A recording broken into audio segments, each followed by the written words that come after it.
وہ دنیا اور اس کے مسائل زندگی سے بڑی حد تک بے تعلق ہو کر یا تو چند مخصوص کاموں کو جنہیں مذہبی کام سمجھا جاتا ہے لے بیٹھتے ہیں، یا اپنے نفس کو مانج مانج کر صاف کرتے ہیں تاکہ وہ اس دنیا ہی میں عالم غیب کی آوازیں سننے اور حسن مطلق کی پرچھائیاں دیکھنے کے قابل ہو جائیں۔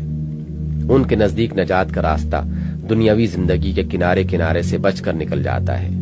اور خدا کے قرب سے سرفراز ہونے کی سبیل بس یہ ہے کہ ایک طرف مذہب کے دیے ہوئے نقشے پر اپنی زندگی کے ظاہری پہلوؤں کو ڈھال لیا جائے، اور دوسری طرف نفس کی صفائی کے لیے چند طریقوں سے کام لے کر اسے مجلہ و مصفہ کر لیا جائے،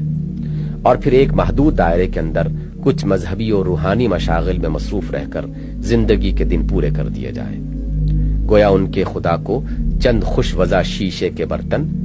چند مقطع لاؤڈ سپیکر،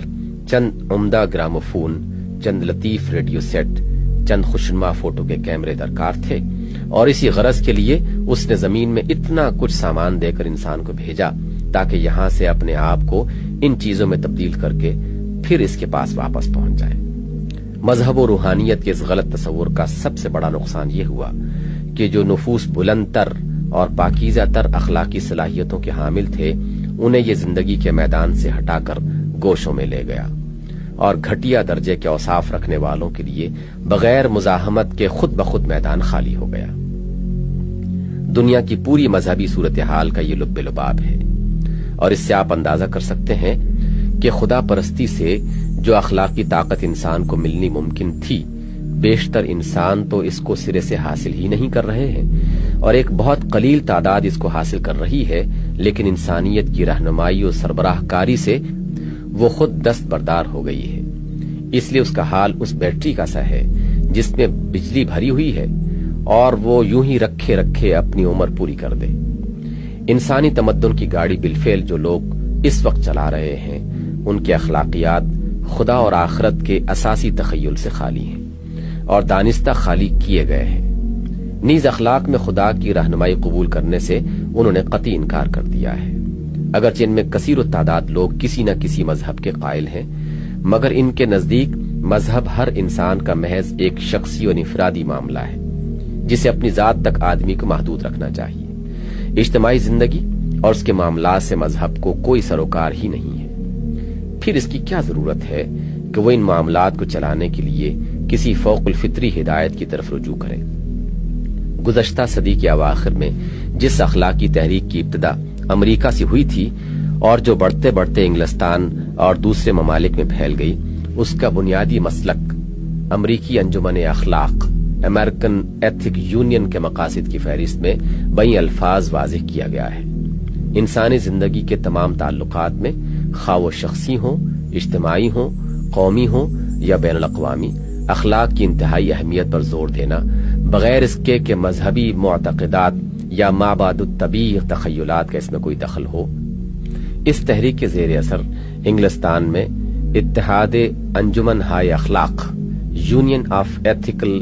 سوسائٹیز قائم ہوئی، جو بعد کو اخلاقی اتحاد کے نام سے منظم کی گئی۔ اس کا اساسی مقصد یہ بیان کیا گیا ہے: انسانی رفاقت اور خدمت کے ایسے طریقے کی تلقین کرنا جو اس اصول پر مبنی ہو کہ مذہب کا سب سے بڑا مقصد بھلائی کی محبت ہے،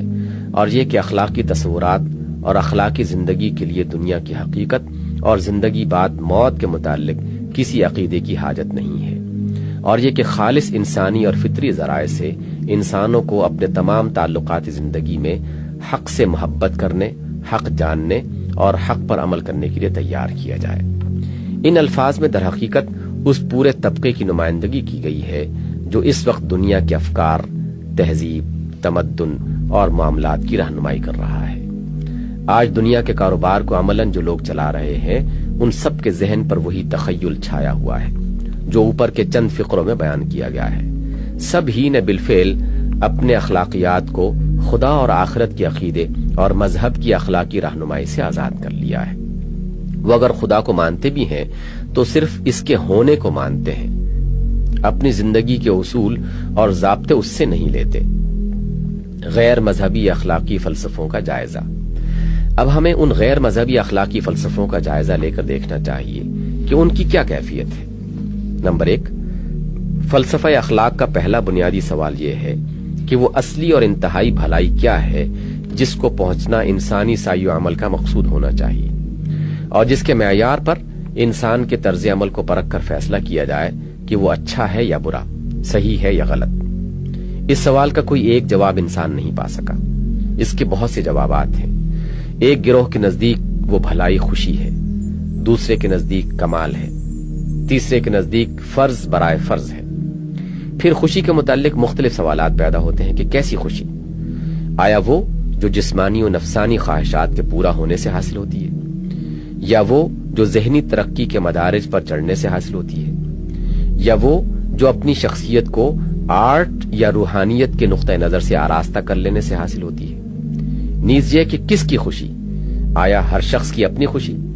یا اس جماعت کی خوشی جس سے انسان وابستہ ہے، یا تمام انسانوں کی خوشی، یا فی الجملہ دوسروں کی خوشی؟ اسی طرح کمال کو مقصود قرار دینے والوں کے لیے بھی بہت سے سوالات پیدا ہوتے ہیں۔ کمال کا تصور اور اس کا معیار کیا ہے، اور کمال کس کا مقصود ہے، فرد کا، جماعت کا یا انسانیت کا؟ اسی طرح جو لوگ فرض برائے فرض کے قائل ہیں وہ ایک غیر مشروط واجب الاطاعت قانون فرض کی بے چون و چرا اطاعت ہی کو آخری و انتہائی بھلائی قرار دیتے ہیں۔ ان کے لیے بھی یہی سوال پیدا ہوتا ہے کہ وہ قانون فی الواقع ہے کیا، کس نے اس کو بنایا ہے، اور کس کا قانون ہونے کی وجہ سے وہ واجب الاطاعت ہے؟ ان تمام سوالات کے جوابات مختلف گروہوں کے نزدیک مختلف ہیں۔ محض فلسفہ کی کتابوں ہی سے مختلف نہیں بلکہ عملاً بھی مختلف ہیں۔ یہ ساری انسانوں کی بھیڑ جو آپ کے سامنے تمدن انسانی کی گاڑی کو چلا رہی ہے، جس میں سلطنتوں کو چلانے والے وزیر، فوجوں کو لڑانے والے جنرل، انسانوں کے درمیان فیصلہ کرنے والے جج، انسانی معاملات کے قانون بنانے والے شارعین، لیجسلیٹرز، انسانوں کو تیار کرنے والے معلم، انسان کے معاشی ذرائع کو کنٹرول کرنے والے کاروباری لوگ، اور تمدن کے کارخانے میں کام کرنے والے مختلف مدارج کے کارکن سبھی شامل ہیں۔ ان کے پاس بھلائی کا کوئی ایک معیار نہیں ہے، بلکہ ہر ایک شخص اور ہر ایک گروہ اپنا الگ معیار رکھتا ہے، اور ایک تمدنی نظام میں کام کرتے ہوئے بھی ہر ایک کا رخ ایک الگ مقصود کی طرف پھرا ہوا ہے۔ کسی کے نزدیک اپنی خوشی منتہا ہے، اور خوشی سے اس کی مراد نفسانی اور جسمانی خواہشات کی تکمیل ہے۔ کوئی اپنی خوشی کے پیچھے پڑا ہوا ہے، اور اس کے ذہن میں خوشی سے کچھ اور مراد ہے۔ اس ذاتی خوشی کے حصول اور عدم حصول ہی کے لحاظ سے وہ فیصلہ کر رہا ہے کہ اجتماعی زندگی میں اس کے لیے کون سا طرز عمل نیک ہے یا بد، مگر اس کی ظاہری شریفانہ صورت سے ہم اس غلط فہمی میں مبتلا ہو جاتے ہیں کہ انسانی سوسائٹی کے لیے وہ ایک موزون وزیر یا جج یا معلم یا کسی دوسری حیثیت سے تمدن کی مشین کا ایک اچھا پرزہ ہے۔ اسی طرح کوئی خوشی سے مراد انسانوں کے اس مخصوص مجموعہ کی خوشی اور خوشحالی سمجھتا ہے جس کے ساتھ اس کی دلچسپیاں وابستہ ہیں، اور یہی اس کے نزدیک وہ برتر چیز ہے جس کے حصول کی سعی کرنا اس کے نزدیک نیکی ہے۔ یہ نقطہ نظر اسے اپنے طبقے یا برادری یا قوم کے سوا ہر ایک کے لیے سانپ اور بچھو بنا دیتا ہے، لیکن ہم اس کی ظاہری مہذب صورت کی وجہ سے اس کو ایک شریف انسان فرض کر لیتے ہیں، اور وہ امانتیں اس کے حوالے کر دیتے ہیں جن میں اس کے اپنے طبقے یا برادری یا قوم کے سوا دوسروں کا حصہ بھی ہوتا ہے۔ ایسی ہی مختلف اقسام کی شخصیتیں کمال کو خیر اعلیٰ ماننے والوں اور فرض برائے فرض کے قائلین میں بھی پائی جاتی ہیں، جن میں سے اکثر کے نظریات اپنے عملی نتائج کے اعتبار سے انسانی تہذیب و تمدن کے لیے زہر کا حکم رکھتے ہیں، مگر وہ تریاق کا لیبل لگائے ہوئے ہیں، ہماری اجتماعی زندگی میں جذب ہوتے چلے جا رہے ہیں۔ نمبر 2، اب آگے چلیے۔ فلسفہ اخلاق کے بنیادی سوالات میں سے دوسرا اہم سوال یہ ہے کہ ہمارے پاس خیر و شر کے جاننے کا ذریعہ کیا ہے؟ کس ماخذ کی طرف ہم یہ معلوم کرنے کے لیے رجوع کریں کہ اچھا کیا ہے اور برا کیا، صحیح کیا ہے اور غلط کیا؟ اس سوال کا بھی کوئی ایک جواب انسان کو نہیں ملتا، اس کے بھی بہت سے جوابات ہیں۔ کسی کے نزدیک وہ ذریعہ اور ماخذ انسان کا تجربہ ہے، کسی کے نزدیک قوانین حیات اور حالات وجود کا علم ہے، کسی کے نزدیک وجدان ہے، کسی کے نزدیک عقل ہے۔ یہاں پہنچ کر وہ بدنظمی اپنی انتہا کو پہنچ جاتی ہے کہ جس کا آپ نے پہلے سوال کے معاملے میں مشاہدہ کیا۔ ان چیزوں کو ماخذ قرار دینے کے بعد اخلاق کے لیے مستقل اصول ہی یہ قرار پاتا ہے کہ اس کا کوئی متعین معیار نہ ہو، بلکہ وہ ایک سیال مادی کی طرح بہتا اور مختلف صورت اور پیمانوں میں ڈھلتا چلا جائے۔ انسانیت کے تجربے سے صحیح علم حاصل کرنے کے لیے ناگزیر ہے کہ اس کے متعلق مکمل اور مفصل معلومات یکجا جمع ہوں اور کوئی ہمہ بین اور کامل متوازن ذہن ان سے نتائج حاصل کرے، لیکن یہ دونوں چیزیں حاصل نہیں ہیں۔ اول تو انسانیت کا تجربہ بھی ختم نہیں ہوا بلکہ جاری ہے، پھر اب تک کا جو تجربہ ہے اس کے بھی مختلف اجزاء مختلف لوگوں کے سامنے ہیں، اور وہ مختلف طور پر اپنی ذہنیت کے مطابق ان سے نتائج نکال رہے ہیں۔ تو کیا ان ناقص معلومات سے مختلف نامکمل ذہن اپنے رجحانات کے مطابق جو نتائج بھی اخذ کر لیں وہ سب صحیح ہو سکتے ہیں؟ اگر نہیں تو کیسے سخت بیمار ہیں وہ ذہن جو اپنے خیر و شر کو جاننے کے لیے اس ذریعہ علم کو کافی سمجھتے ہیں۔ یہی معاملہ قوانین حیات اور حالات وجود کا ہے۔ یا تو آپ اخلاقی بھلائی اور برائی کو جاننے کے لیے اس وقت کا انتظار کریں جب ان قوانین اور حالات کا علم قابل اطمینان حد تک آپ کی گرفت میں آ جائے، یا نہیں تو ناکافی معلومات کو ناکافی جانتے ہوئے انہی کی بنیاد پر مختلف ذہنیت اور مختلف مراتب علمی کے لوگ مختلف طور پر فیصلے کرتے رہیں کہ ان کے لیے خیر کیا ہے اور شر کیا ہے،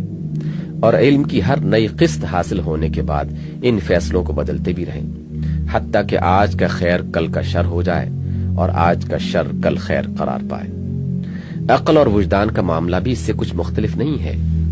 بلا شبہ خیر و شر کو جاننے کی کچھ استعداد عقل کو بھی حاصل ہے، اور اس عقل سے ہر انسان نے کچھ نہ کچھ حصہ پایا ہے،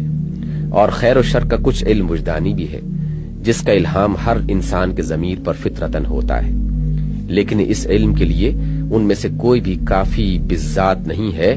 کہ اسی کو آخری اور واحد ذریعہ علم کی حیثیت لے لیا جائے۔ عقل یا وجدان جس کو بھی آپ کافی بذات سمجھتے ہیں،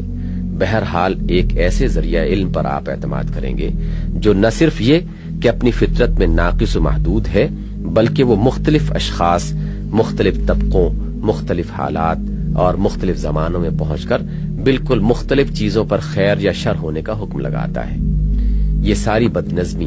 جس کا میں نے ابھی آپ کے سامنے ذکر کیا ہے محض علمی مقالات اور فلسفیانہ بحثوں تک محدود نہیں ہے، بلکہ فی الواقع دنیا کے تمدن و تہذیب میں عملاً اس کا عکس پوری طرح نمایاں ہو رہا ہے۔ آپ کے تمدن میں جو لوگ کام کر رہے ہیں، خواہ وہ کارفرمائی کے مقام پر ہوں یا کارکنی کے مقام پر، یا کارفرماؤں اور کارکنوں کے بنانے میں لگے ہوئے ہیں، یہ سب خیر و شر اور صحیح و غلط جاننے کے لیے اپنے اپنے طور پر انہی مختلف ماخذوں کی طرف رجوع کر رہے ہیں، اور ہر شخص اور ہر گروہ کا خیر و شر دوسرے کے خیر و شر سے الگ ہے، حتیٰ کہ ایک کا خیر دوسرے کا انتہائی شر ہے اور ایک کا شر دوسرے کا انتہائی خیر۔ اس بد نظمی نے اخلاق کے لیے کوئی پائیدار بنیاد باقی ہی نہیں رہنے دی۔ جن چیزوں کو دنیا میں ہمیشہ سے جرم اور گناہ سمجھا جاتا رہا ہے، آج کسی نہ کسی گروہ کی نگاہ میں وہ عین خیر ہیں، یا مطلقاً خیر نہیں تو اضافی خیر بن گئی ہیں۔ اسی طرح جن بھلائیوں کو ہمیشہ سے انسان خوبی سمجھتا رہا ہے، ان میں سے اکثر آج حماقت اور مضحکہ خیز قرار پا چکی ہیں، اور مختلف گروہ ان کو شرم کے ساتھ نہیں بلکہ فخر کے ساتھ اعلانیہ پامال کر رہے ہیں۔ پہلے جھوٹا جھوٹ بولتا تھا مگر معیار اخلاق سچائی ہی کو مانتا تھا، لیکن آج کے فلسفوں نے جھوٹ کو خیر بنا دیا ہے، اور جھوٹ بولنے کا ایک مستقل فن مدون کیا جا رہا ہے، اور بڑے پیمانے پر قومیں اور سلطنتیں جھوٹ پھیلا رہی ہیں۔ یہی حال ہر بد اخلاقی کا ہے کہ پہلے بد اخلاقیاں ہی تھیں، مگر آج نئے فلسفوں کے طفیل وہ سب مطلق یا اضافی خیر میں تبدیل کر دی گئی ہیں۔ نمبر 3، فلسفہ اخلاق کے بنیادی سوالات میں سے تیسرا سوال یہ ہے کہ قانون اخلاق کے پیچھے وہ کون سی قوت ہے جس کے زور سے یہ قانون نافذ ہو؟ اس کے جواب میں مسرت اور کمال کے پرستار کہتے ہیں کہ خوشی یا کمال کی طرف جانے والی بھلائیاں اپنی پیروی کرانے کی طاقت اپنے اندر خود ہی رکھتی ہیں، اور رنج یا پستی کی طرف لے جانے والی برائیاں آپ اپنے ہی زور پر اپنے سے اجتناب کرا لیتی ہیں۔ اس کے سوا قانون اخلاق کے لیے کسی خارجی اقتدار کی ضرورت ہی نہیں۔ دوسرا گروہ کہتا ہے کہ قانون فرض انسان کے ارادہ معقول کا اپنے اوپر عائد کیا ہوا قانون ہے، اس کے لیے کسی بیرونی زور کی حاجت نہیں۔ تیسرا گروہ سیاسی اقتدار کو قانون اخلاق کی اصل قوت نافذہ سمجھتا ہے، اور اس مسلک کی روح سے اسٹیٹ کی طرف وہ تمام اختیارات منتقل ہو جاتے ہیں جو پہلے خدا کے لیے تھے، یعنی باشندوں کے حق میں یہ فیصلہ کرنا کہ انہیں کیا کرنا چاہیے اور کیا نہ کرنا چاہیے۔ چوتھے گروہ نے یہ مرتبہ اسٹیٹ کے بجائے سوسائٹی کو دیا ہے۔ یہ سب جوابات فسادات کی بے شمار صورتیں دنیا میں عملاً پیدا کر چکے ہیں اور اب تک کر رہے ہیں۔ پہلے دونوں جوابوں نے انفرادی خودسری اور بے راہ روی یہاں تک بڑھا دی کہ اجتماعی زندگی کا شیرازہ درہم برہم ہونے کے قریب پہنچ گیا۔ پھر اس کا رد عمل ان فلسفوں کی صورت میں رونما ہوا جنہوں نے یا تو اسٹیٹ کو خدا بنا کر افراد کو بالکل اس کا بندہ بنا ڈالا، یا پھر افراد کی روٹی کے ساتھ ان کی خیر و شر کی باغیں بھی معاشرے کے ہاتھوں میں دے دی۔ حالانکہ سبوحن قدوس نہ اسٹیٹ ہے نہ معاشرہ۔ نمبر 4، یہی معاملہ اس سوال کے جواب میں پیش آتا ہے کہ وہ کون سا محرک ہے جو انسان کو اپنے طبعی رجحانات کے علی الرغم اخلاقی احکام کی پابندی پر آمادہ کرے۔ کسی کے نزدیک بس خوشی کی طمع اور رنج و تکلیف کا خوف اس کے لیے کافی محرک ہے۔ کوئی محض کمال کی خواہش اور نقص سے بچنے کی تمنا کو اس کے لیے کافی سمجھتا ہے۔ کوئی اس لیے محض آدمی کے اپنے جذبہ احترام قانون پر اعتماد کرتا ہے۔ کوئی اسٹیٹ کے اجر کی امید اور اس کے غضب کو اہمیت دیتا ہے، اور کوئی معاشرے کے اجر اور اس کے غضب کو تم و خوف کے لیے استعمال کرنے پر زیادہ زور دیتا ہے۔ ان میں سے ہر جواب کو عملاً ہمارے اخلاقی نظامات میں سے کسی نہ کسی کے اندر تقدم کا وہ مقام حاصل ہے، اور تھوڑا سا تجسس کرنے پر یہ حقیقت بآسانی کھل سکتی ہے کہ یہ سب محرکات بد اخلاقی کے لیے بھی اتنے ہی اچھے محرک بن سکتے ہیں جتنے خوش اخلاقی کے لیے، بلکہ ان میں بد اخلاقی کے لیے محرک بننے کی قوت بہت زیادہ ہے، اور بہرحال کسی اعلیٰ درجے کی اخلاقیات کے لیے تو یہ تمام محرکات قطعاً ناکافی ہیں۔ یہ بہت مختصر جائزہ جو میں نے دنیا کی موجودہ اخلاقی حالت کا لیا ہے، اس سے بیک نظر یہ محسوس ہو جاتا ہے کہ دنیا میں اس وقت ایک ہمہ گیر اخلاقی انتشار پایا جاتا ہے۔ خدا سے بے نیاز ہو کر انسان کوئی ایسی بنیاد نہیں پا سکا جس پر وہ قابل اطمینان طریقے سے اپنے اخلاق کی تعمیر کرتا۔ اخلاق کے سارے بنیادی سوالات اس کے لیے حقیقتاً لاجواب ہو کے رہ گئے۔ نہ وہ اس خیر برتر کا کہیں سراغ لگا سکا جو اس کی کوششوں کا منتہا بننے کے قابل ہوتی، اور جس کے لحاظ سے اعمال کے نیک یا بد اور صحیح یا غلط ہونے کا فیصلہ کیا جا سکتا۔ نہ اسے وہ ماخذ کہیں سے ہاتھ لگا جس سے وہ صحیح طور پر معلوم کر سکتا کہ خیر کیا ہے اور شر کیا۔ نہ اسے وہ اقتدار فراہم کرنے میں کامیابی ہوئی جس کی بنا پر اخلاق کے کسی بلند جامع عالمگیر ضابطہ کو قوت نافذہ حاصل ہو سکتی،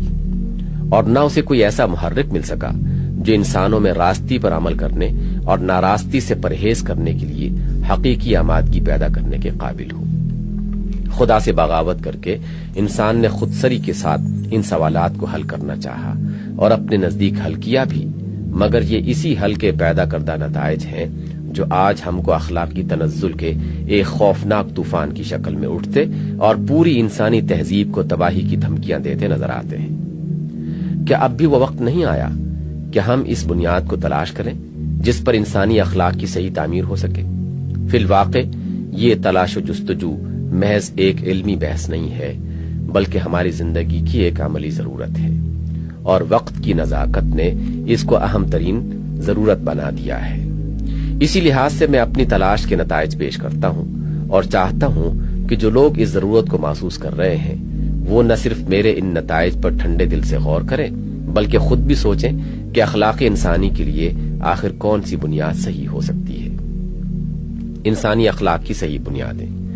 میں اپنی تلاش و تحقیق سے جس نتیجے پر پہنچا ہوں وہ یہ ہے کہ اخلاق کے لیے صرف ایک ہی بنیاد صحیح ہے، اور وہ اسلام فراہم کرتا ہے۔ یہاں فلسفہ اخلاق کے تمام بنیادی سوالات کا جواب ہم کو ملتا ہے، اور ایسا جواب ملتا ہے کہ جس کے اندر وہ کمزوریاں موجود نہیں ہیں جو فلسفیانہ جوابات میں پائی جاتی ہیں۔ یہاں مذہبی اخلاقیات کی ان کمزوریوں میں بھی کوئی کمزوری ایسی موجود نہیں ہے جن کی وجہ سے وہ نہ کسی مستحکم سیرت کی تعمیر کر سکتے ہیں اور نہ انسان کو تمدن کے وسیع ذمہ داریاں سنبھالنے کے قابل بناتے ہیں۔ یہاں ایک ایسی ہماگیر اخلاقی رہنمائی ملتی ہے جو زندگی کے تمام شعبوں میں ترقی کے انتہائی ممکن درجات تک ہم کو لے جا سکتی ہے۔ یہاں وہ اخلاقی اصول ہم کو ملتے ہیں جن پر ایک صالح ترین نظام تمدن قائم ہو سکتا ہے، اور اگر ان اصولوں پر انفرادی و اجتماعی کردار کی بنا رکھی جائے تو انسانی زندگی اس فساد سے محروم رہ سکتی ہے جس سے وہ اس وقت دوچار ہے۔ اس نتیجے پر میں کن دلائل سے پہنچا ہوں، اس کی مختصر تشریح میں آپ کے سامنے بیان کروں گا۔ فلسفہ جس مقام سے اپنی اخلاقی بحث شروع کرتا ہے، در حقیقت وہ اخلاق کے مسئلے کا سرا ہی نہیں بلکہ بیچ کے چند نقطے ہیں جنہیں سرے کو چھوڑ کر اس نے نقطۂ آغاز بنا لیا ہے، اور یہی اس کی پہلی غلطی ہے۔ یہ سوال کہ انسان کے لیے کردار کی صحت و غلطی کا معیار کیا ہے اور وہ کون سی بھلائی ہے جس کو پہنچنے کی سعی انسان کے لیے مقصود بالذات ہونی چاہیے، دراصل یہ بات کا سوال ہے۔ اس سے پہلے جو سوال حل ہونا چاہیے وہ یہ ہے کہ اس دنیا میں انسان کی حیثیت کیا ہے۔ یہ سوال اس لیے تمام سوالات پر مقدم ہے کہ حیثیت کے تعین کے بغیر اخلاق کا سوال محض بے معنی ہی نہیں ہو جاتا، بلکہ اس میں بیشتر امکان اس امر کا ہوتا ہے کہ اس طرح جو اخلاقیات متعین کیے جائیں گے وہ بنیادی طور پر غلط ہوں گے۔ مثلا کسی جائیداد کے متعلق آپ کو یہ طے کرنا ہے کہ اس میں کس طرح مجھے کام کرنا چاہیے اور کس قسم کے تصرفات میرے لیے حق ہیں اور کس قسم کے تصرفات باطل۔ کیا آپ اس سوال کو صحیح طور پر حل کر سکتے ہیں تا وقتے کہ پہلے اس بات کا تعین نہ کر لیں کہ اس جائیداد میں آپ کی حیثیت کیا ہے اور اس سے آپ کے تعلق کی نوعیت کیا ہے؟ اگر یہ جائیداد کسی دوسرے کی ملکیت ہے اور آپ اس میں امین کی حیثیت رکھتے ہیں تو آپ کے لیے اس میں اخلاقی طرز عمل کی نوعیت کچھ اور ہوگی، اور اگر آپ خود اس کے مالک ہیں اور اس پر آپ کے مالکانہ اختیارات غیر محدود ہیں اور آپ کی اخلاقی طرز عمل کی نوعیت بالکل مختلف ہو جائے گی۔ اور یہ بات صرف اتنی ہی نہیں ہے کہ حیثیت کا سوال اخلاقی طرز عمل کی نوعیت کے معاملے میں فیصلہ کن ہے، بلکہ در حقیقت اسی پر اس امر کے فیصلے کا بھی انحصار ہے کہ اس جائیداد میں آپ کے لیے طرز عمل متعین کرنے کا حقدار کون ہے، آپ خود یا جس کے آپ امین ہیں۔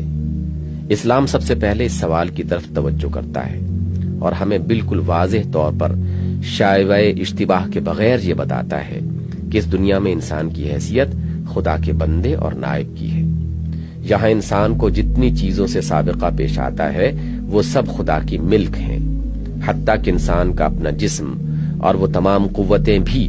جو اس جسم میں بھری ہوئی ہیں انسان کی اپنی ملک نہیں ہیں بلکہ خدا کی ملک ہیں۔ خدا نے اس کو ان تمام چیزوں پر تصرف کرنے کے اختیارات دے کر یہاں اپنے نائب کی حیثیت سے مامور کیا ہے، اور اس ماموریت میں اس کا امتحان ہے۔ امتحان کا آخری نتیجہ اس دنیا میں نہیں نکلے گا بلکہ جب افراد کا، قوموں کا اور پوری نوع انسانی کا کام ختم ہو جائے گا اور انسانوں کے مساعی کے اثرات و نتائج پایہ تکمیل کو پہنچ جائیں گے، تب خدا بیک وقت ان سب کا حساب لے گا اور اس امر کا فیصلہ کرے گا کہ کس نے اس کی بندگی اور نیابت کا حق ٹھیک ٹھیک ادا کیا ہے اور کس نے نہیں کیا۔ یہ امتحان کسی ایک امر میں نہیں بلکہ تمام امور میں ہے، کسی ایک شعبہ زندگی میں نہیں بلکہ بحیثیت مجموعی پوری زندگی میں ہے۔ نفس و جسم کی جتنی قوتیں انسان کو دی گئی ہیں سب کا امتحان ہے، اور خارج میں جن جن چیزوں پر جس جس طرح کے اختیارات اسے ادا کیے گئے ہیں ان سب میں بھی امتحان ہے کہ وہ کس طرح ان پر اپنا اختیار استعمال کرتا ہے۔ حیثیت کے اس تعین کا منطقی نتیجہ یہ ہے کہ دنیا میں اپنے لیے اخلاقی طرز عمل کے تعین کا حق ہی سرے سے انسان کو حاصل نہیں رہتا بلکہ اس کا فیصلہ کرنا خدا کا حق ہو جاتا ہے۔ اس کے بعد فلسفہ اخلاق کے وہ تمام سوالات جن کو فلسفیوں نے چھیڑا ہے نہ صرف یہ کہ حل ہو جاتے ہیں بلکہ اس امر کی بھی گنجائش باقی نہیں رہتی کہ ایک ایک سوال کے 36 جوابات ہوں اور ایک ایک جواب پر انسانوں کا ایک ایک گروہ اخلاق کے ایک جداگانہ رخ پر چل پڑے اور ایک ہی تمدنی اجتماعی زندگی میں رہتے ہوئے یہ مختلف سمتوں پر چلنے والے لوگ اپنی بے راہ رویوں سے بد نظمی، انتشار اور فساد پیدا کر دیں۔ اگر انسان کی اس حیثیت کو تسلیم کر لیا جائے جو اسلام نے قرار دی ہے، تو یہ بات خود متعین ہو جاتی ہے کہ خدا کے امتحان میں کامیاب ہونا اور اس کی رضا کو پہنچنا ہی وہ بلند ترین بھلائی ہے جو مقصود بالذات ہونی چاہیے، اور کسی طرز عمل کے صحیح یا غلط ہونے کا مدار اسی امر پر ہے کہ وہ اس بھلائی کے حصول میں کہاں تک مددگار یا مانع ہوتا ہے۔ اسی طرح یہ بات بھی یہیں سے متعین ہو جاتی ہے کہ انسان کے لیے نیک اور بد، صحیح اور غلط کے علم کا اصل ماخذ خدا کی ہدایت ہے، اور اس کے سوا دوسرے ذرائع علم اس اصل ماخذ کے مددگار تو بن سکتے ہیں مگر خود اصل ماخذ نہیں بن سکتے۔ نیز یہ امر بھی طے ہو جاتا ہے کہ قانون اخلاق کے واجب الاطاعت ہونے کی اصل بنیاد صرف یہ ہے کہ وہ خدا کا ٹھہرایا ہوا قانون ہے، اور یہ بات بھی صاف ہو جاتی ہے کہ اچھے اخلاق کی پابندی اور برے اخلاق سے اجتناب کے لیے اصل محرک خدا کی محبت اور اس کی رضا کی طلب اور اس کی ناراضگی کا خوف ہونا چاہیے۔ پھر نہ صرف یہ کہ اس سے فلسفہ اخلاق کے سارے اصولی سوالات حل ہو جاتے ہیں، بلکہ در حقیقت اس بنیاد پر جو اخلاقی سسٹم بنتا ہے اس کے اندر نہایت متوازن اور متناسب طریقے سے وہ تمام اخلاقی سسٹم اپنی اپنی موضوع جگہ پا لیتے ہیں جو فلسفہ اخلاق کے مفکرین نے تجویز کیے ہیں۔ فلسفیانہ اخلاقی نظاموں کی اصل قباحت یہ نہیں ہے کہ ان میں حقیقت و صداقت کا جز بھی نہیں ہے، بلکہ ان کی اصل قباحت یہ ہے کہ انہوں نے صداقت کے ایک جز کو لے کر پوری صداقت بنا لیا ہے۔ اس لیے جز کے کل بننے میں جس قدر زائد کی ضرورت پڑتی ہے اس کی تکمیل کے لیے لامحالہ انہیں باطل کے بہت سے اجزاء لینے پڑتے ہیں۔ اسلام اس کے برعکس پوری صداقت پیش کرتا ہے، اور اس کی کل صداقت میں وہ تمام جزی صداقتیں جذب ہو جاتی ہیں جو لوگوں کے پاس الگ الگ تھیں اور ناقص تھیں۔ یہاں خوشی کا بھی ایک مقام ہے، مگر اس سے مراد وہ خوشی و خوشحالی ہے جو خدا کے قانون کی پیروی سے اور اس کے نتیجے میں حاصل ہو، اور یہ خوشی و خوشحالی جسمانی و مادی بھی ہے، ذہنی و نفسی بھی، آرٹسٹک اور روحانی بھی۔ نیز یہ خوشی و خوشحالی فرد کی بھی ہے، جماعت کی بھی اور تمام انسانیت کی بھی۔ ان مختلف خوشیوں میں تصادم نہیں بلکہ توافق ہے۔ یہاں کمال کا بھی ایک مقام ہے، مگر وہ کمال جو خدا کے امتحان میں 100% نمبر پانے کا مستحق ہو، اور یہ فرد کا، جماعت کا، قوم کا، پوری انسانیت کا، غرض سب ہی کا کمال ہے۔ صحیح اخلاقی طرز عمل وہ ہے جس سے ہر فرد نہ صرف خود کمال کی طرف ترقی کرے بلکہ دوسروں کی تکمیل میں بھی مددگار ہو، کوئی کسی کی تکمیل میں مزاحم نہ ہو۔ یہاں کانت کے قطعی واجب الاطاعت کیٹیگوریکل امپیریٹو کو پوری عزت کی جگہ مل جاتی ہے، اور اس جہاز کو وہ لنگر بھی مل جاتا ہے جس کے بغیر یہ فلسفہ کے دریا میں ڈگمگا رہا تھا۔ جس قطعی واجب الاطاعت قانون کا ذکر کانت نے کیا ہے اور جس کی وہ خود کوئی توضیح نہ کر سکا، دراصل وہ خدا کا قانون ہے۔ خدا کی طرف سے اس کی صورت معین کی گئی ہے، خدا ہی کا قانون ہونے کی وجہ سے وہ واجب الاطاعت ہے، اور اس کی بے چون و چرا اطاعت کا نام نیکی ہے۔ اسی طرح یہاں اخلاقی خیر و شر کے علم کا جو ماخذ ہمیں بتایا گیا ہے وہ ان دوسرے ذرائع علم کی نفی نہیں کرتا جن کی طرف فلاسفہ رجوع کرتے ہیں، بلکہ ان سب کو ایک سسٹم کا جز بنا لیتا ہے۔ البتہ وہ نفی جس چیز کی کرتا ہے وہ صرف یہ بات ہے کہ انہیں یا ان میں سے کسی ایک کو اصلی اور آخری ذریعہ علم کی حیثیت سے لے لیا جائے۔ خدا کی ہدایت کے ذریعے سے خیر و شر کا جو علم ہمیں بخشا گیا ہے وہ اصل علم ہے، رہا تجربے علم، قوانین حیات اور حالات وجود سے استنباط کیا ہوا علم، عقلی علم اور وجدانی علم، تو یہ سب اس اصل علم کے شواہد ہیں۔ جن چیزوں کو خدا کی ہدایت خیر کہتی ہے، انسانیت کا تجربہ ان کے خیر ہونے پر شہادت دیتا ہے، قوانین حیات اس کی تصدیق کرتے ہیں، عقل اور وجدان دونوں اس بات پر گواہ ہیں۔ لیکن معیار صداقت خدائی ہدایت ہی ہے، نہ کہ یہ ذرائع علم۔ انسانیت کے تاریخی تجربات سے یا قوانین حیات سے اگر کوئی ایسا استنباط کیا جائے یا عقل اور وجدان سے کوئی ایسی رائے قائم کی جائے جو خدا کی ہدایت کے خلاف ہو، تو اصل اعتبار خدا کی ہدایت کا کیا جائے گا، نہ کہ اس استنباط یا اس رائے کا۔ ہمارے پاس علم کے ایک مستند معیار ہونے کا فائدہ ہی یہ ہے کہ ہمارے علوم میں ڈسپلن پیدا ہو اور ہم اس انارکی اور بد نظمی سے بچ جائیں جو کسی معیار کے نہ ہونے اور اعجاب کل ذی رأی برأیہ سے پیدا ہوتی ہے۔ اسی طرح یہاں قانون اخلاق کی پشتیبان قوت، سینکشن اور محرکات کا مسئلہ بھی اسی طور حل ہو جاتا ہے کہ اس سے ان دوسری چیزوں کی نفی نہیں ہوتی جو فلسفیوں نے تجویز کی ہیں، بلکہ صرف ان کی تصحیح ہو جاتی ہے، اور جن غلط حدود پر وہ پھیلا دی گئی ہیں یا خود پھیل جاتی ہیں وہاں سے ان کو ہٹا کر ایک جامع سسٹم میں ٹھیک مقام پر رکھ دیا جاتا ہے۔ خدا کا قانون اس لیے کہ وہ خدا کا قانون ہے، اپنے قیام کی طاقت آپ اپنے اندر رکھتا ہے، اور یہ طاقت اس مومن کے نفس میں بھی موجود ہے جو خدا کی رضا چاہنے میں خوشی محسوس کرتا ہے اور خود اس کمال کا طالب ہے جو خدا کی طرف بڑھنے سے حاصل ہو۔ نیز یہ طاقت مومنین کی سوسائٹی اور اس صالح ریاست میں بھی موجود ہے جو خدا کے قانون پر مبنی ہو۔ قانون کی پابندی پر مومن کو آمادہ کرنے والی چیز اس کی خالص فرض شناسی بھی ہے، اس کا حق کو حق جانتے ہوئے اسے پسند کرنا اور باطل کو باطل سمجھتے ہوئے اس سے نفرت کرنا بھی ہے، اور وہ طمع اور خوف بھی ہے جو وہ اپنے خدا سے رکھتا ہے۔ اسلامی تصور اخلاق کا انسانی زندگی پر اثر دیکھیے، اس طرح اسلام اس پوری فکری اور عملی انارکی کو ختم کر دیتا ہے جو انسان کو بے خدا فرض کر کے اس کے لیے ایک نظام اخلاق تجویز کرنے کی کوششوں سے پیدا ہوتی ہے۔ اس کے بعد آگے چلیے، اسلام خدا کا جو تصور پیش کرتا ہے وہ یہ ہے کہ خدا ہی انسان کا اور ساری کائنات کا واحد مالک، خالق، معبود اور حاکم ہے۔ اس خدائی میں کوئی اس کا شریک نہیں ہے، اس کے ہاں بجز دعائے خیر کے کسی ایسی سفارش کی گنجائش بھی نہیں جو زور سے منوائی جاتی ہو اور رد نہ کی جا سکتی ہو۔ اس کے ہاں ہر شخص کی کامیابی و ناکامی کا مدار اس کے اپنے طرز عمل پر ہے، نہ کوئی کسی کا کفارہ بن سکتا ہے، نہ کسی کے عمل کی ذمہ داری دوسرے پر ڈالی جا سکتی ہے، اور نہ کسی کے عمل کا صلہ دوسرے کو ملتا ہے۔ اس کے ہاں جانبداری نہیں ہے کہ ایک شخص یا خاندان یا قوم یا نسل سے اس کو دوسرے کی بنسبت زیادہ دلچسپی ہو۔ سب انسان اس کی نگاہ میں یکساں ہیں، سب کے لیے ایک ہی قانون اخلاق ہے،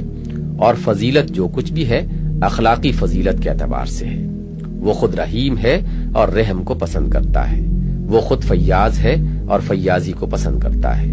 وہ خود غفور ہے اور درگزر کو پسند کرتا ہے، وہ خود عادل ہے اور عدل کو پسند کرتا ہے، وہ ظلم سے، تنگ نظری و تنگ دلی سے، بے رحمی و سنگ دلی سے، تعصب اور نفسانی جانبداری سے پاک ہے، اس لیے انہی کو پسند کرتا ہے جو ان صفات سے پاک ہوں۔ پھر کبریائی تنہا اس کا حق ہے، اس لیے تکبر اسے ناپسند ہے۔ خدائی صرف اسی کے لیے ہے اور دوسرے سب اس کے بندے ہیں، اس لیے ایک بندے پر دوسرے کی خداوندی اس کو پسند نہیں۔ مالک وہ اکیلا ہے اور دوسروں کے پاس جو کچھ ہے امانت کی حیثیت سے ہے، اس لیے کسی بندے کی خود مختاری اور کسی کا کسی کے لیے قانون بنانا اور کسی کا کسی کے لیے بذات خود واجب الاطاعت ہونا، یہ سب فی الحقیقت غلط ہے۔ سب کا متع وہی ایک ہے اور سب کے لیے خیر اسی میں ہے کہ اس کی بے چون و چرا اطاعت کریں۔ پھر وہ محسن ہے اور شکر اور احسان مندی اور محبت کا مستحق ہے، وہ منعم ہے اور اس کا حقدار ہے کہ اس کی نعمتوں میں اسی کی منشا کے مطابق تصرف کیا جائے۔ وہ منصف ہے اور لازم ہے کہ انسان اس کے انصاف میں سزا پانے کا خوف اور جزا پانے کی طمع رکھے۔ وہ علیم و خبیر ہے اور دلوں کی چھپی ہوئی نیتوں سے بھی واقف ہے، اس لیے ظاہری حسن اخلاق سے اس کو دھوکہ نہیں دیا جا سکتا۔ وہ محیط ہے،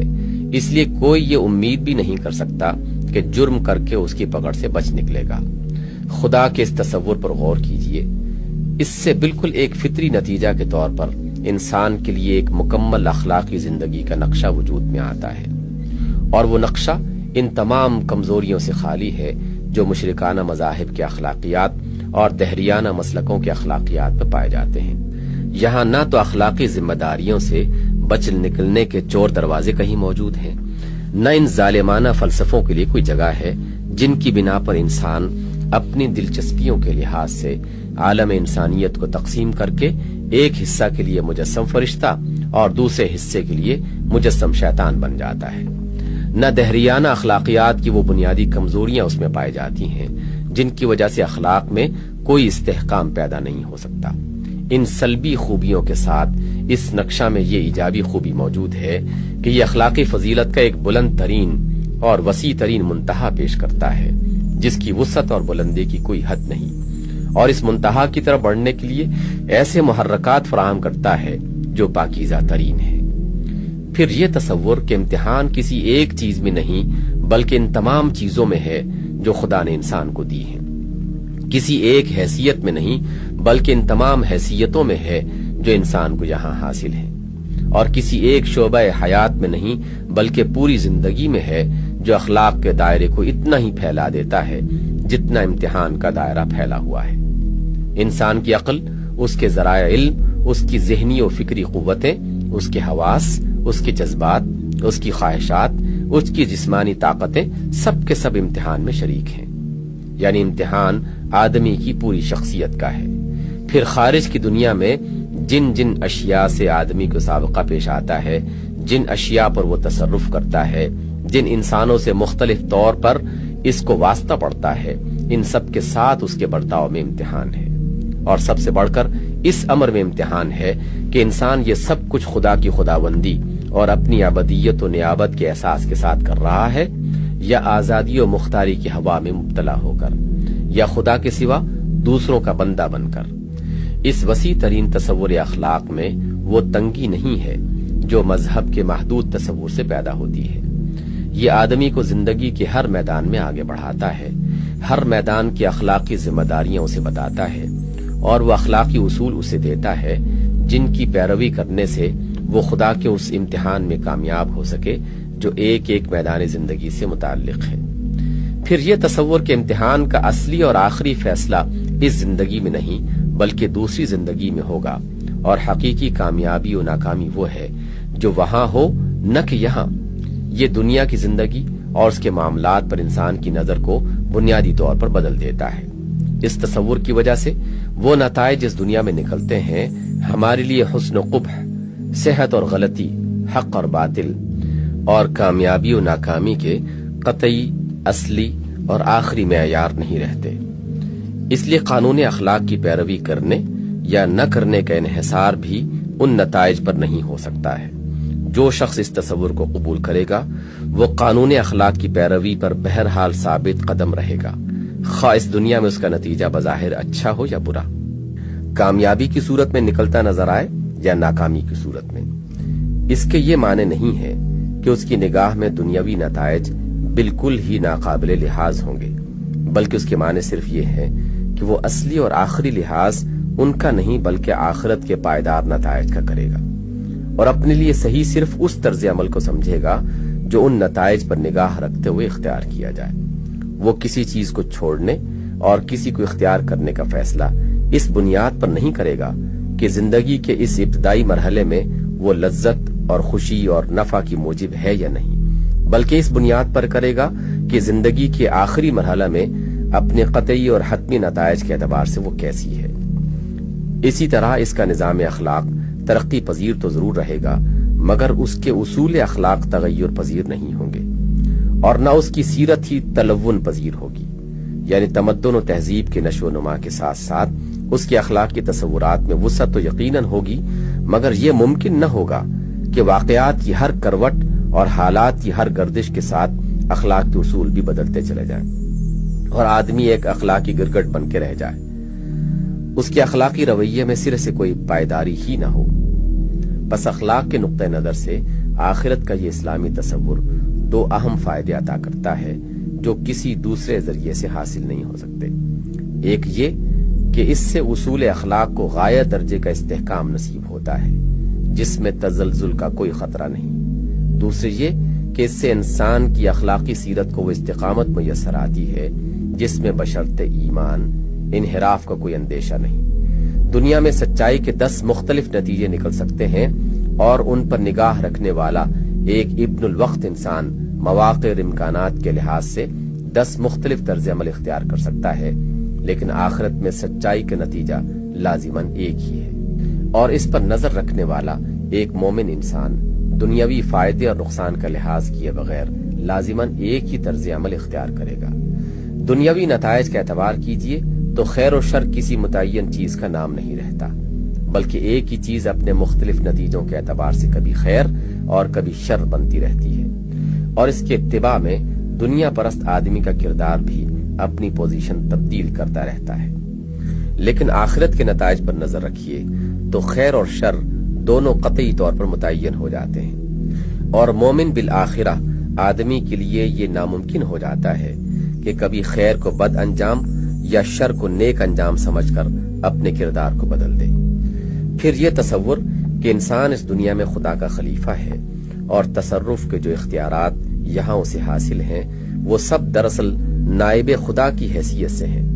انسانی زندگی کے لیے راستے اور مقصد دونوں کا تعین کر دیتا ہے۔ اس تصور سے لازم آتا ہے کہ انسان کے لیے خود مختاری اور بندگی غیر اور خداوندانہ بڑائی کے تمام رویے غلط ہوں، اور صرف یہی ایک رویہ صحیح ہو کہ اپنے تمام تصرفات میں وہ خدا کی مرضی کا تابع اور اس کے نازل کردہ اخلاقی قانون کا پابند بن کر رہے۔ نیز اس سے یہ بھی لازم آتا ہے کہ انسان ایک طرف تو اپنے اخلاقی رویے میں ہر ایسے طرز عمل سے بشدت اجتناب کرے جس میں خود مختاری و بغاوت کا یا خدا کے سوا کسی اور کی بندگی یا خداوندانہ کبریائی کا ذرا برابر شائبہ پایا جاتا ہو، کیونکہ یہ تینوں چیزیں اس کی نائبانہ حیثیت کے منافی ہیں، مگر دوسری طرف خدا کی املاک میں اس کا تصرف اور خدا کی پیدا کردہ قوتوں میں اس کا برتاؤ اور خدا کی رعیت میں اس کی فرمانروائی اس اخلاق اور اس برتاؤ کے عین مطابق ہو جو اس سلطنت کا اصل مالک اپنے ملک اور اپنی رعیت میں اختیار کر رہا ہے، کیونکہ نائبانہ حیثیت کا فطری اقتضا یہی ہے کہ نائب سلطان کی پالیسی خود سلطان کی پالیسی ہے، اور نائب سلطان کے اخلاق خود سلطان کے اخلاق سے منافی نہ ہو۔ نیز اس تصور سے یہ بھی لازم آتا ہے کہ جو قوت اللہ نے انسان کو عطا کی ہیں اور جو ذرائع اور وسائل اسے دنیا میں بخشے ہیں، ان سب کو استعمال کرنے اور منشاء الہی کے مطابق استعمال کرنے پر انسان مامور ہو، یعنی دوسرے الفاظ میں وہ نائب سلطان بھی سخت مجرم ہو جس نے سلطان کی منشا کے خلاف اس کی ملک اور اس کی رعیت میں تصرف کیا، اور وہ نائب بھی بڑا مجرم قرار پائے جس نے سلطان کے دیے ہوئے اختیارات میں سے کسی اختیار کو سرے سے استعمال ہی نہ کیا ہو، بلکہ اس کی بخشی ہوئی قوتوں میں سے کسی قوت کو بلا وجہ ضائع کر دیا اور اس کے بنائے ہوئے ذرائع وسائل سے کام لینے میں جان بوجھ کر کوتاہی کی اور اس ڈیوٹی سے منہ موڑ کر کھڑا ہو گیا جس پر سلطان نے اسے مامور کیا تھا۔ نیز اس تصور سے بھی یہ لازم آتا ہے کہ پوری نوع انسانی کی اجتماعی زندگی ایسے ڈھنگ پر قائم ہو کہ سارے انسان یعنی خدا کے سب خلیفہ ان ذمہ داریوں کے ادا کرنے میں جو خدا نے ان پر عائد کی ہیں ایک دوسرے کے معاون و مددگار ہوں، اور نظام تمدن و عمران میں ایسی کوئی چیز کار فرما نہ رہے جس کی وجہ سے ایک انسان دوسرے انسان کی یا انسانوں کا ایک گروہ دوسرے گروہ کی خلافت کو عملاً سلب کر لے یا اس کے اجرا میں مانع اور مزاحم ہو، بجز اس صورت کے جبکہ کوئی انسان خلافت سے محروم ہو کر اپنے حقیقی سلطان سے بغاوت کا مرتکب ہو رہا ہو۔ یہ تو ہے وہ اخلاقی منہاج جو تصور خلافت سے ایک لازمی نتیجہ کے طور پر انسان کے لیے بنتی ہے۔ رہا انسان کی اخلاقی زندگی کا مقصد اور اس کی تمام سعی و عمل کا نصب العین، تو وہ بھی اس تصور سے بالکل ایک منطقی لزوم کے ساتھ متعین ہوتا ہے۔ نائب سلطان کی حیثیت سے انسان کا زمین پر مامور رہنا خود بخود اس بات کا مقتضی ہے کہ انسان کی زندگی کا مقصد زمین پر خدا کی مرضی پوری کرنے کے سوا اور کچھ نہ ہو۔ خدا نے زمین کے انتظام کا جتنا حصہ انسان سے متعلق کیا ہے، اس حصے میں خدا کے قانون کو جاری کرنا، خدا کی منشا کے مطابق امن اور عدل و صلاح کا نظام قائم کرنا اور قائم رکھنا، اس نظام میں شر و فساد کی جو صورتیں شیاطین جن و انس پیدا کریں ان کو دبانا اور مٹھانا، اور ان بھلائیوں کو زیادہ سے زیادہ نشو و نما دینا جو خدا کو محبوب ہے اور جن سے خداوند عالم اپنی زندگی اور اپنی رعیت کو آراستہ دیکھنا چاہتا ہے۔ یہ ہے وہ مقصد جس پر ہر وہ انسان اپنی تمام مساعی کو مرکوز کر دے گا جس کے اندر خلیفہ الہی ہونے کا شعور پیدا ہو چکا ہو۔ یہ مقصد صرف یہی نہیں کہ ان تمام مقاصد کی نفی کر دیتا ہے جو لذت پرستوں اور مادہ پرستوں اور قوم پرستوں اور دوسرے محملات کے پرستاروں نے اپنی جگہ کے لیے مقرر کر لیے ہیں، بلکہ یہ ان لایانی مقاصد کی بھی اتنی شدت کے ساتھ نفی کرتا ہے جو روحانیت کے غلط تصور کے تحت اہل مذاہب نے متعین کیے ہیں۔ ان دونوں غلط انتہاؤں کے درمیان خلافت الہیہ کا تصور انسان کے سامنے ایک ایسا بلند ترین اور پاکیزہ ترین مقصد حیات رکھ دیتا ہے جو اس کی قوتوں اور قابلیتوں کو زندگی کے ہر میدان میں برسر کار لاتا ہے اور انہیں ایک صالح ترین نظام تمدن و تہذیب کے قیام اور ارتقاء کی خدمت میں استعمال کرتا ہے۔ یہ ہیں وہ بنیادیں جو اخلاق انسانی کی تعمیر کے لیے اسلام نے ہم کو دی ہیں۔ اسلام کسی ایک قوم کی جائیداد نہیں بلکہ تمام انسانیت کی مشترک میراث ہے اور سارے انسانوں کی فلاح اس کے پیش نظر ہے۔ اس لیے ہر اس شخص کو جو اپنی اور انسانیت کی فلاح کا خواہش مند ہو یہ سوچنا چاہیے کہ آیا انسانی اخلاق کی تعمیر کے لیے یہ بنیادیں بہتر ہیں جو اسلام ہمیں دے رہا ہے یا وہ جو روحانی مذاہب یا فلسفیانہ مسالک ہم کو دیتے ہیں۔ اگر کسی کا دل گواہی دے کہ اخلاق کے لیے یہی بنیادیں صحیح ہیں تو پھر کوئی جاہلانہ تعصب اسے ان بنیادوں کے قبول کرنے میں مانع نہ ہونا چاہیے۔